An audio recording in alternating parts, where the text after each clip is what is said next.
It's Wednesday, November 11th. I'm Lucy Steiner. And I'm Sam Cedar. Which of these stories will you be talking about today?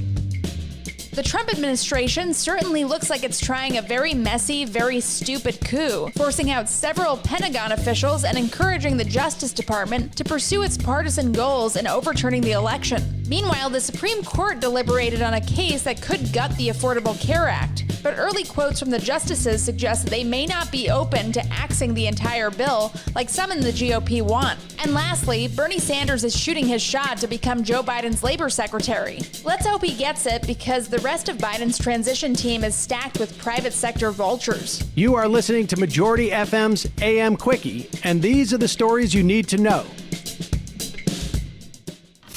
Is Trump actually attempting a coup? If he is, it's an extremely stupid and messy one that probably won't work. But that doesn't mean it's not scary. But let's not ring all the alarm bells just yet. Here's what we know. Late on Monday night, Attorney General and Trump lackey Bill Barr authorized the DOJ's prosecutors to look into Trump's almost certainly bogus allegations of voter fraud, quote, in certain cases, unquote. Trump's entire coup, if we're calling it that, will certainly rely on the extremely unlikely success of a series of lawsuits filed in various battleground states. Standard DOJ policy is to stay away from any elections-related cases until the results are certified and the election is over. But it's not really a huge surprise that Barr would cross this line. On the bright side, however, the Trump administration's legal challenges aren't exactly making a lot of headway, mostly because the number of votes he's trying to get thrown out in many of these states is nowhere near the margins that he's losing by. What it seems like instead is that Trump's trying to make a lot of noise and,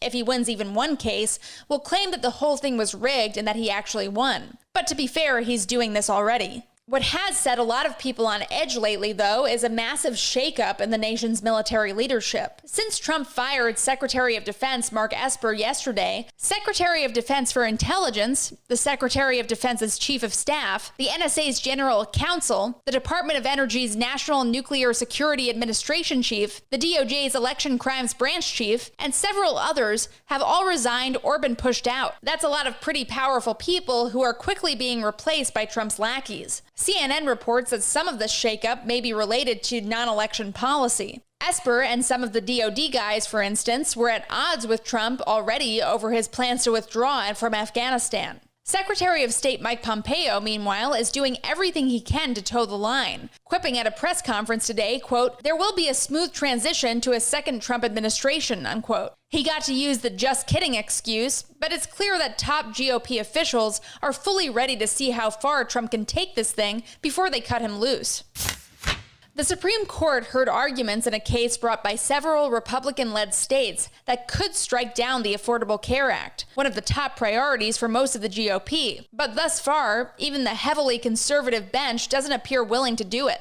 Both Chief Justice John Roberts and Trump's precious boy, Brett Kavanaugh, made arguments on Tuesday that suggested the legal challenge would only apply to the ACA's individual mandate, not the law overall. Their arguments basically said that if the Republican side wins, the most they'd get would be an elimination of that mandate, while the greater bill would still stand. Granted, the ACA itself isn't all that great, but the fact that even Trump's hand-picked 6-3 majority of the Supreme Court doesn't think they have a legal standing to completely destroy it is a good sign. The individual mandate, if you're not familiar, is the bit of the ACA that says you have to get health insurance or pay a penalty. But a GOP-led Congress already set that penalty at $0 in 2017, so it's a bit of a moot point. Kavanaugh and Roberts also pointed to that decision as actually working against the Republican side in this particular suit, saying that if Congress had actually wanted the whole law gone, they would have done it in 2017 instead of just altering the individual mandate. The case is still before the court, however, and a final decision isn't expected until June, so we may get more twists and turns in this one.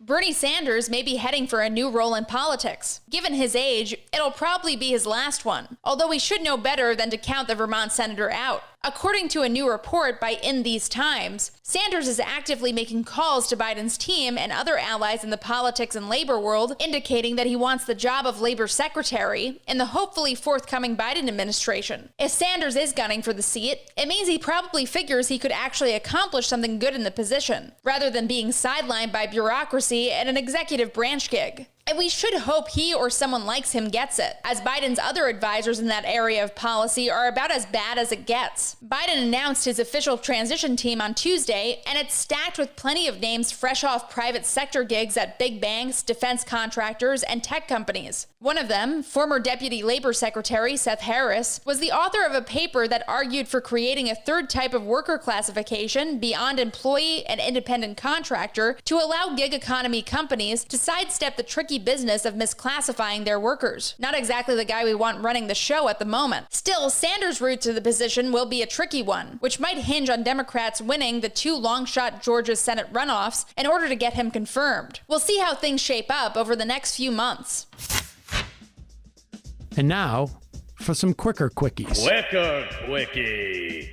North Dakota's Republican governor, Doug Burgum, announced that COVID-positive nurses could stay at work, as his state's hospitals are currently at 100% capacity and starting to overflow. Real grim stuff.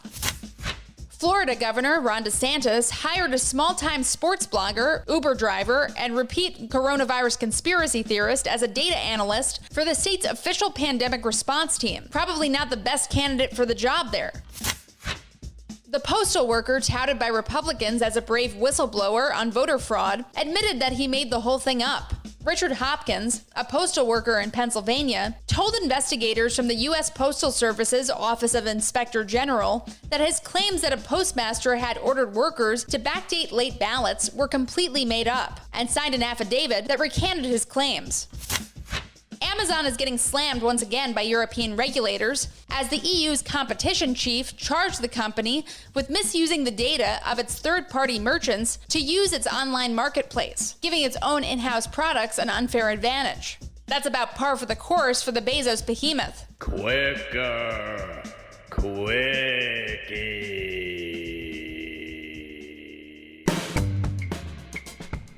That's it for the Majority Report's AM Quickie today. Stay tuned for the full show with Sam later.